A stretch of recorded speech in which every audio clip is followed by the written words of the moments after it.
Welcome back to the deep dive. So if you're one of the, millions of people trying to navigate these really complex waters of, universal history, cosmology, or even the Emerald Covenant material, we've got a question for you. Have you ever noticed that fundamental paradox of deep learning? You see people studying the exact same information. Same concepts about timelines, dimensions, star histories, and one group becomes focused, empowered even. Yeah, they find this clear sense of purpose and they're anchored right here in reality. But then there's the other group. They read the same source material and they just become completely overwhelmed or paralyzed by fear. Or worst of all, they just sort of float away from their real life. They trade paying their bills for worrying about the fate of the Andromeda galaxy. The sources are identical. So why? Why the completely different outcomes? Okay, let's unpack this because the problem isn't the story. It's not the information. It's the toolbox we're using to navigate it. Think of it this way. When you're setting out on some grand expedition, you need two really critical pieces of equipment. You need the map. The map shows you the destination, the elevations, the rivers, the whole structure of the terrain. But you also need a reliable compass, something to tell you where you are right now. Which way is true north? Are you even moving in a straight line? And if you only have the map with no way to check your internal heading, you become, intellectually smart, but spiritually lost. But if you only have the compass, you might stay grounded, sure, but you'll just end up circling the same 5-mile radius forever. You lose the whole context of the journey. So our mission today is to assemble this full navigation kit for you. We need to build a framework that makes your journey into all this vast knowledge safe and profoundly insightful. And most importantly, keeps you anchored to your life on Earth. And setting that framework is absolutely essential because before we even get to the tools, we have to revisit the original contract this kind of knowledge requires from you. For anyone engaging with the history of the Emerald Covenant, just remember the names themselves are deeply symbolic. The emerald part represents a heart that still holds light, potential, and the covenant, well, that's the promise of energetic freedom. It's basically a roadmap back to self-sovereignty. And what's fascinating here is that this kind of profound knowledge, if it's truly working for your highest good, it has to operate under a really strict internal quality control system. It's like an internal safety check you can measure every single day. If you're integrating this complex data correctly, it must produce 3 specific visible outcomes in your life. First, you must become calmer. Okay, calmer. So if it's making you frantic or anxious. That's a huge red flag. Second, you must achieve more clarity. Your daily decisions should actually get sharper, not more clouded by all these cosmic possibilities. And third, and this is the highest test of all, you must take more responsibility for your own life, for your own space, your own energy. You shouldn't be waiting for some kind of external help. That is a fantastic distinction. Mm-hmm. So if the learning process encourages you to, say, blame some nebulous group of ancient entities for why you can't manage your finances today, you've missed the point entirely. You're going the wrong way. Precisely. If it encourages fear or delusion or outsourcing your own power, then the material, while it might be historically accurate, is being consumed incorrectly. So we need to define those 2 streams of information, the map and the compass. They serve completely different purposes. Okay, so let's start with the map maker. This approach is all about structure, wiring diagrams, the blueprint of creation itself. When we talk about this specific domain, the high-level physics of consciousness, I think the chief representative of the map maker approach is Ashiana Dean. And I want you to think of her less as a spiritual guru and more as the cosmic engineer. She's here to show you the operating manual for the time matrix. The map content is purely systemic.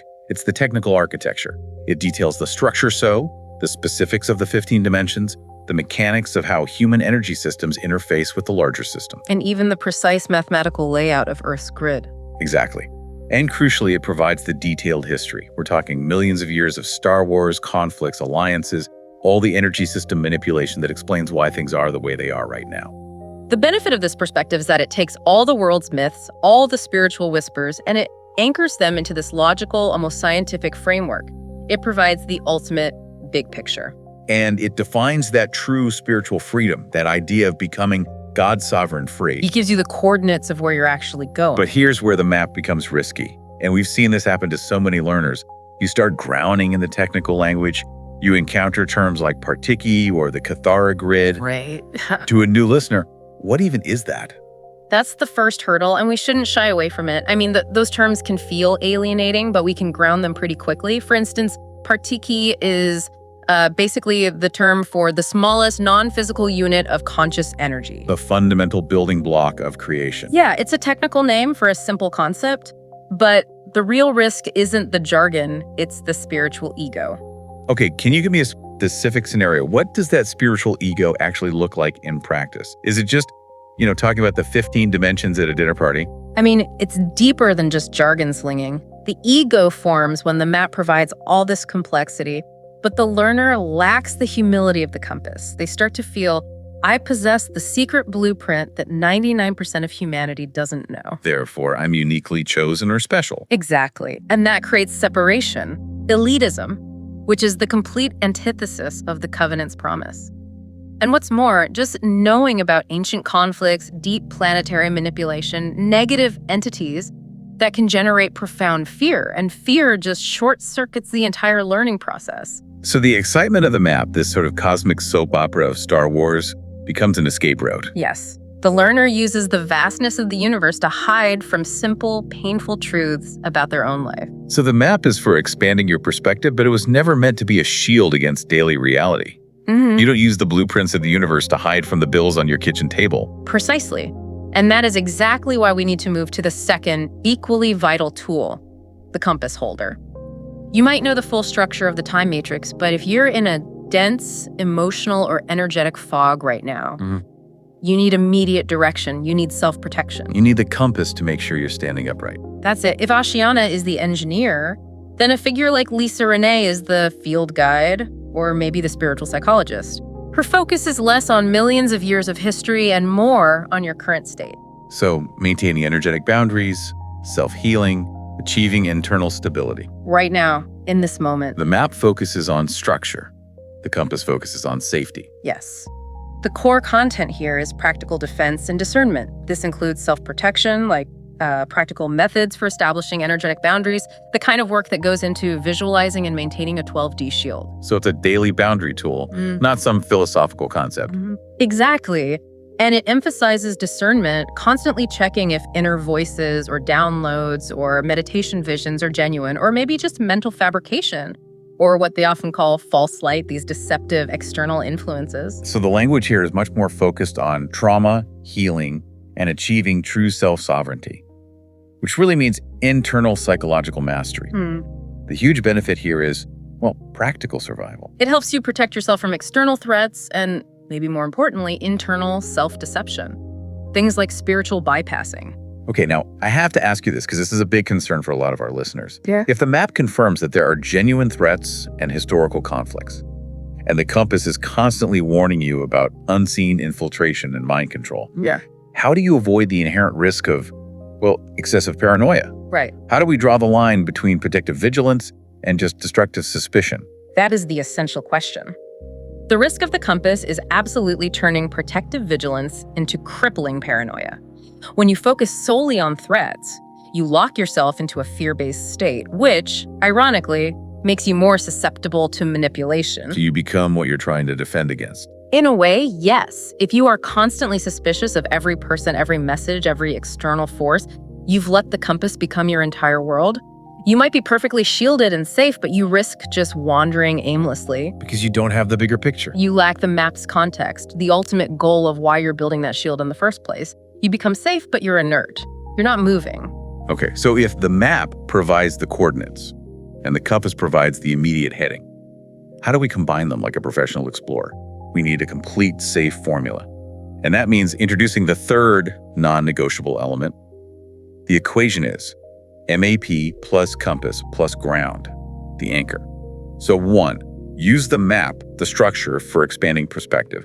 You look at the technical data and the complex histories to understand your vast potential. It tells you that you are not just some temporary biological accident. Right, you're part of a massive, intelligently designed, universal order. And that should inspire you. Then 2, use the compass, the direction, for safety checks. This is your internal warning system. You have to run a 3-question safety check every time you encounter new, stimulating, or potentially fear-inducing information. Ask yourself, am I afraid? Do I feel superior to others? That's the spiritual ego check. And am I using this information to escape a real-life problem or responsibility? And if the answer is yes to any of those questions, if you feel that little twinge of fear or self-importance, You stop studying the map immediately. you stop and you move to step 3. And step 3 is the crucial one that gets overlooked: ground. And we are going to elevate this discussion beyond just, walking barefoot on the grass. Right. True grounding is managing the interface between your eternal consciousness and your temporary physical nervous system. So why does that mundane stability matter so much? Because the massive high-frequency data from the map can destabilize a weak system. I mean, if your nervous system is chronically stressed because you haven't slept, or your diet is chaotic, or you have unresolved financial chaos, the energetic concepts you are reading just become noise. And they trigger a fight or flight response. Instead of analytical thought, exactly. True grounding means checking the basics. Are you sleeping 7 or 8 hours? Are you feeding your body nutrient-dense food? Are you handling your fundamental responsibilities, your job, your relationships, your household? If your nervous system is in chaos over an unpaid bill, then any discussion about the time matrix is just... This self-delusion. It's an escape. We learn about the universe to improve life on Earth, not to escape it. You are the walker. You can have the best map and the most accurate compass, but it's your own 2 legs that have to move you forward on the physical plane. That's where real energy management and transformation actually happen. So let's make this actionable. Theory is wonderful, but application is sovereignty. We're going to give you a short practical protocol. It takes 8 minutes. You can use this before you read, before you meditate, or even just when you feel overwhelmed by the complexity of the world. We call it the Map Compass Ground 8-minute protocol, minutes 0 to 2. Ground, centering. Start by calming the nervous system. 6 full cycles of deep breathing. A 4-second inhale, brief hold, and a long 6-second exhale. And state your internal affirmation. I am here. I am safe enough to learn. And that calibrates your biological system so you can use your analytical brain, not your survival panic. Exactly. Then, minutes 2 to 4, MAP, big picture. Now, you allow yourself to feel inspired. Reflect on the topic you're about to study. Ask yourself, what is the structure here? What is the potential? Identify that core, inspiring focus and just allow the massive complexity to fade for a moment. Feel the grandeur, not the fear. Yes. And then, minutes 4 to 6, compass, discernment check. Immediately run the check again. Am I feeling fear? Do I feel special? Am I escaping a task? And if you detect that fear or ego, you stop the study. You loop right back to the 2 minutes of grounding. If the compass says you are off course, you have to recenter before you proceed. And finally, minutes 6 to 8. 1 action, real-life translation. This is the ultimate anchor. Select 1 small, concrete action for the next 24 hours that improves your physical life. It could be anything.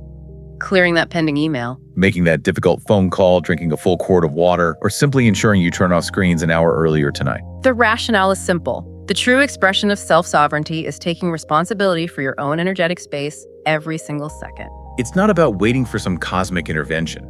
It's about micromanaging your day-to-day energy through simple, grounded action. When you apply the map, the compass, and the anchor, you have the formula. You can study any complex, cosmic, historical, or even political theory without losing your center or your sanity. You hold the power of discernment and context. But we know that for many learners, the absolute biggest barrier to reading the map is the technical language.